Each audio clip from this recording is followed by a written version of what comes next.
और इस लेक्चर 2 में तुम समझोगे साइंटिफिक नोटेशंस के बारे में। सही है।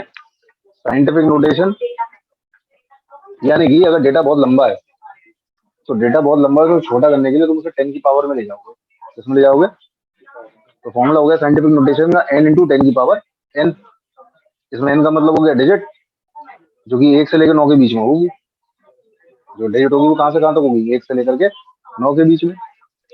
सही है। और n का क्या मतलब है? एक्सपोनेंट। 10 का एक्सपोनेंट, जिसकी वैल्यू प्लस के अंदर और माइनस के अंदर दोनों में हो सकती है। यानी 10 की पावर प्लस में भी हो सकती है और माइनस में भी हो सकती है। जैसे मान लो लाइट की स्पीड है, कितनी लिखी हुई है? 3 लाख किलोमीटर, 3 लाख मीटर पर सेकंड। 3 लाख मीटर पर सेकंड। अब इतनी लंबी स्पीड को पेपर पे थोड़ा लिखोगे, शॉर्ट में से लिख दो ना 3 × 10 की पावर 8, क्योंकि जीरो कितनी बार लगी है? 8 बार लगी, नहीं लगी है? तो इस डेटा को छोटा करके मैंने क्या लिख दिया? 3 × 10 की पावर 8 लिख दिया।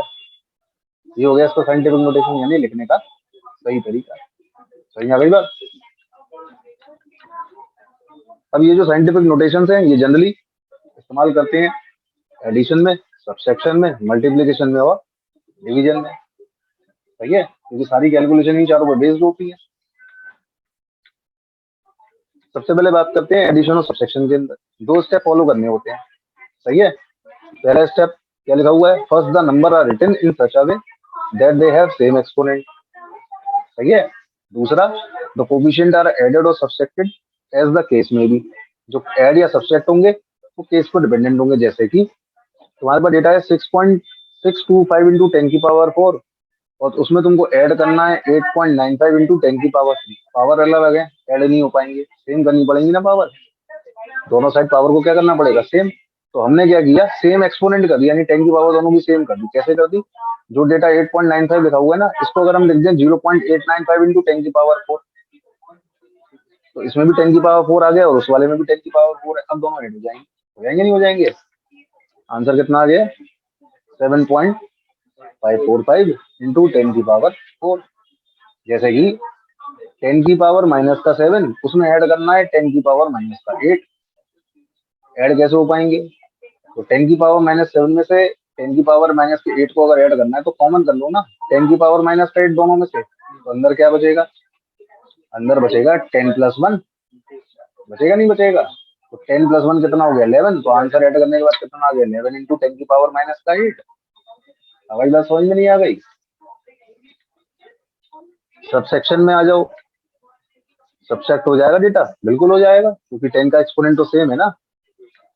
आसानी से सब्सट्रैक्ट हो गया, कॉमन हो गया दोनों में से 10 की पावर माइनस का 2। सब्सट्रैक्ट हो गया, डेटा आ गया। सही है। यहाँ तुम्हें एडिशन सब्सट्रैक्शन नहीं सिखाया जा रहा है, एक्सपोनेंट सॉल्व कैसे करना है ये सिखाया जा रहा है।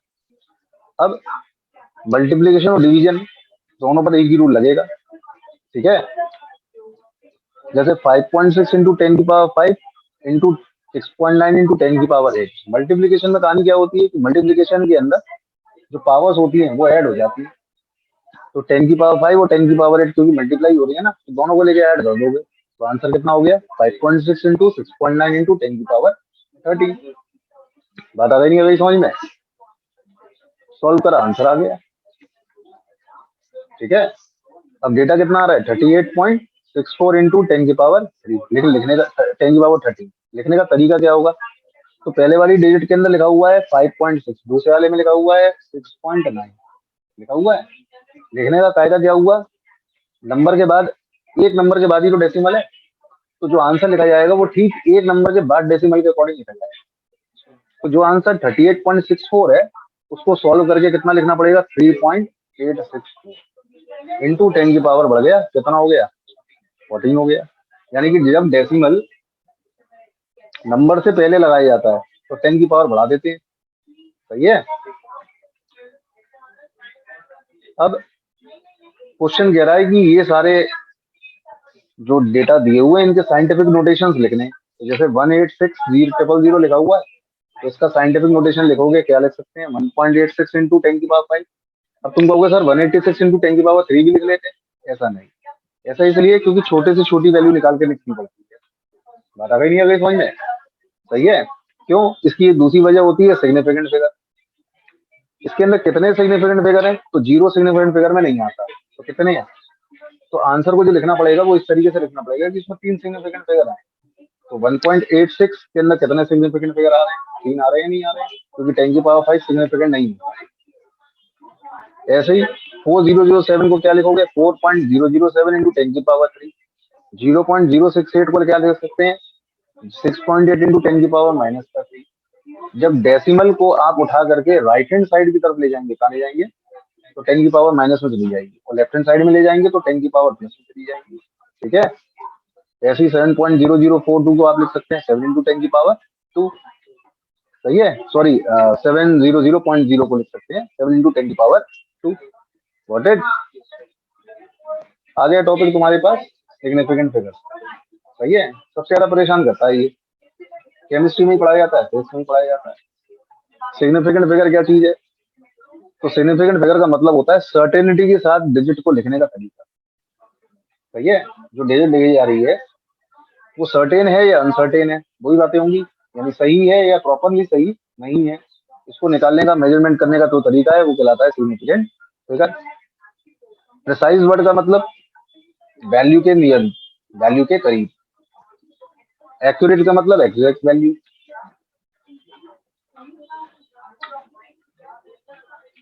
नीचे एक एनिमेटेड डायग्राम दिया हुआ है, इस डायग्राम में देखो तो जो तीर मारे जा रहे हैं, यानी एरो जो मारा जा रहा है, कौन सा एरो सबसे ज्यादा एक्यूरेट है? पहला वाला। तो जो डेटा एक्यूरेट है वो डेटा प्रिसाइज भी तो है या नहीं है? जो लास्ट वाला है उसके अंदर डेटा जो है वो एक्यूरेट तो नहीं है, लेकिन नियरली तो एक्यूरेट बोल सकते हैं। तो सॉरी, बीच वाला। सही है, यानी टारगेट के बिल्कुल पास में आ गया ना। तो बीच वाला जो डेटा है वो एक्यूरेट तो नहीं है, लेकिन लगभग लगभग पास में तो आ गया। और सबसे पहला वाला डेटा एक ना तो एक्यूरेट है ना प्रिसाइज। बात समझ में आ गई, नहीं आ गई? कोई दिक्कत है इसमें? क्लियर हो गई, नहीं हो गई बात?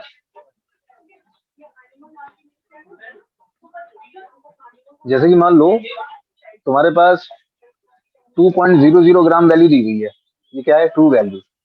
सही है, किसी स्टूडेंट ने इसे मेजर किया 1.95, एक स्टूडेंट ने मेजर किया इसको 1.93 ग्राम। सही है, तो इन दोनों स्टूडेंट में से कौन सा स्टूडेंट है जिसका डेटा ट्रू वैल्यू के करीब आ रहा है? 1.95 वाला, यानी स्टूडेंट ए का। आ गई बात समझ में? तो मेजर्ड वैल्यू स्टूडेंट बी की 1.94, 2.05, स्टूडेंट सी की 2.01 और 1.99। तो कौन सा डेटा ज्यादा एक्यूरेट हुआ?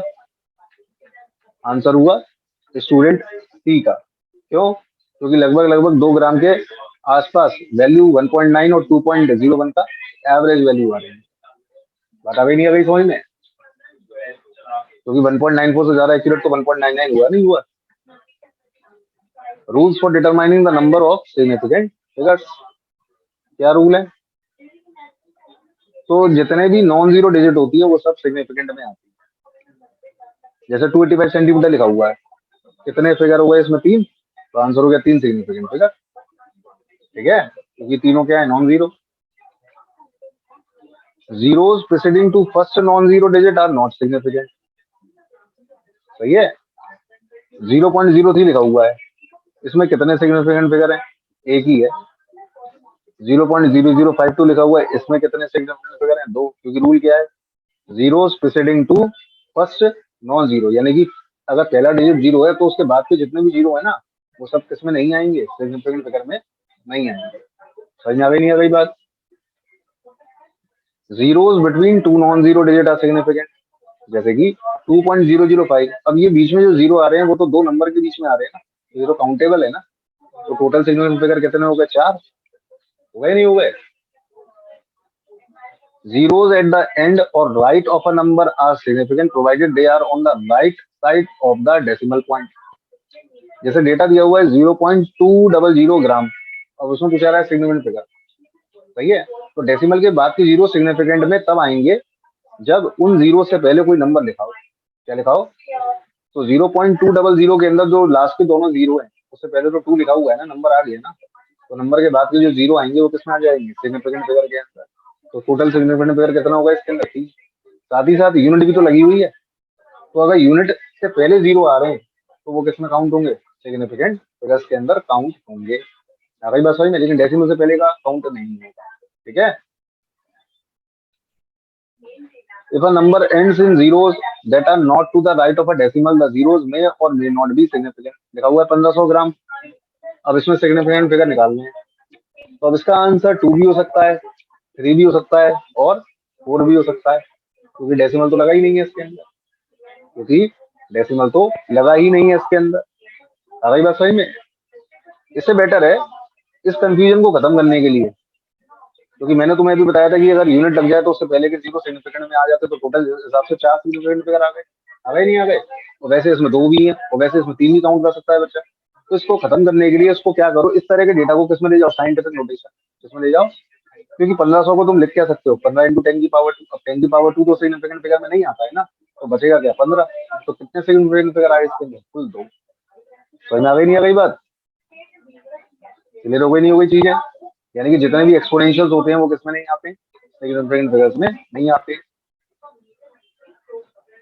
Lastly, it may be emphasized that exact integral numbers such as 2 balls or 2 eggs have insignificant figures can be represented by writing the infinite number of zeros after placing a decimal. That is, जैसे मान लो कि तुम्हारे पास 2 ball है, तो paper पे लिखने का तरीका क्या होगा इसका, 2 पॉइंट चाहे जितने जीरो लगा दो, क्योंकि डेसिमल के सारे बात के जो जीरो है ना, वो किसमें नहीं आएंगे, सिग्निफिकेंट फिगर में नहीं आएंगे। इतनी बार आ गई नहीं आ गई समझ में। तो 2 बॉल में कितना सिग्निफिकेंट फिगर हुआ, 1, तो लिखने का तरीका क्या होगा, 2.0000। सही है। ऐसे 20 लिखा हुआ है, 20 एग्स, तो लिखने का तरीका 20.0000। समझ में आ गई नहीं आ गई बात।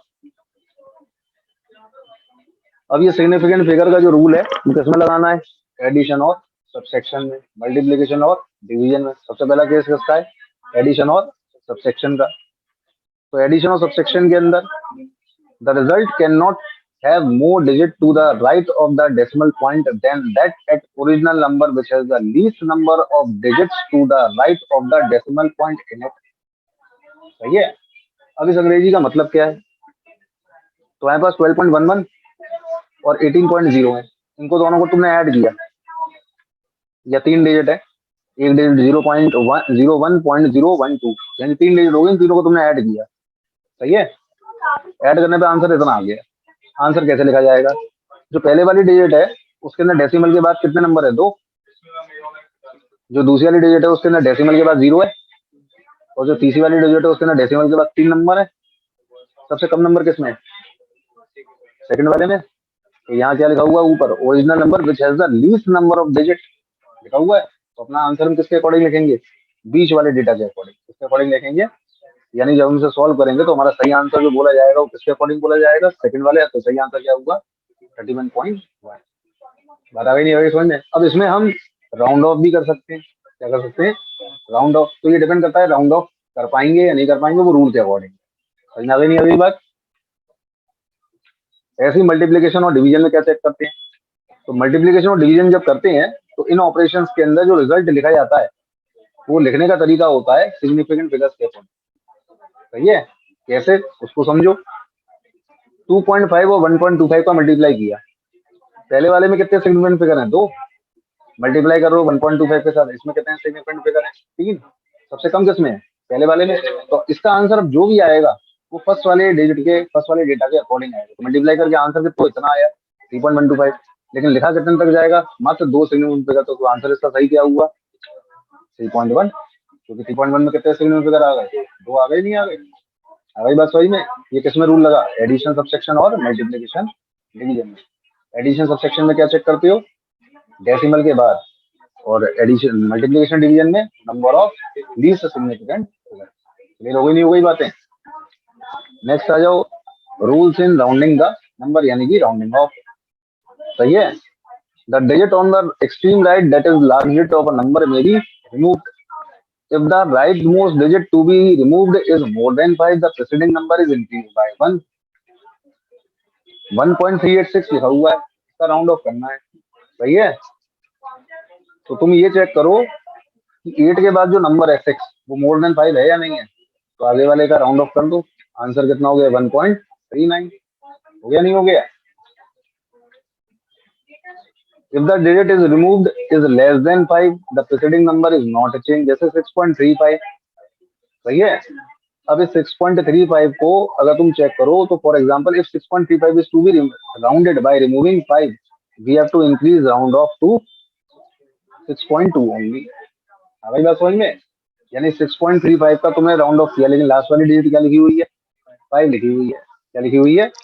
5 लिखी हुई है। सही है, तो इसका आंसर 6.3 होगा। 6.2 गलत लिखा हुआ है, 6.3 होगा इसका। सही है, यानी राउंड ऑफ नहीं करेंगे इसका। अब तुम्हारे पास है 4.344 लेकिन डिजिट का जो नंबर है वो कितना है? 5 से कम है या नहीं है? सही है, तो इसका राउंड ऑफ करके छोड़ दो। कितना हो गया? 4.33। तो जो पीछे वाली डिजिट जो राउंड ऑफ में लेनी थी उसको हटाना पड़ेगा। तो 4.334 में से 4 हटा दो तो क्या बचा? 4.33। ऐसी 6.35 है, लास्ट वाली डिजिट क्या लिखी हुई है? 5 लिखी हुई है। अब अगर एग्जैक्टली 5 है तो आगे राउंड ऑफ हो जाएगा। अगर एग्जैक्टली 5 है तो आगे राउंड ऑफ हो जाएगा। और डेटा कितना हो गया? 6.4 का। 5 से कम नहीं होना चाहिए, 5 से कम नहीं होना चाहिए। अब ऊपर वाला जो है वो है 6 पॉइंट क्या नाम है 35, पीछे 5 है तो उसका राउंड ऑफ 6.4 ही होता है। आ गई बात समझ में? क्योंकि नीचे वही दिया हुआ है 6.35 है तो उसका राउंड ऑफ कितना होगा? 6.4 ही होगा। ठीक है। 2.368 केजी, उसमें आपको ऐड करना है 1.02 केजी। ऐड करना है, ऐड किया आपने, आंसर कितना आया? राउंड ऑफ कितना हो जाएगा? एडिशन में क्या बताया था? डेसिमल के बाद सबसे कम के अकॉर्डिंग लिखना है आंसर। तो वहां डेसिमल के बाद पहले वाले नंबर में 3 है, इस वाले नंबर में 2 है, तो आंसर 2 के अकॉर्डिंग लिखा जाएगा राउंड ऑफ करके। तो 2 के बाद राउंड ऑफ आंसर कितना आ जाएगा? 3.39। बात समझ में आई नहीं आई? 2 के बाद राउंड ऑफ कितना आया? 3.39।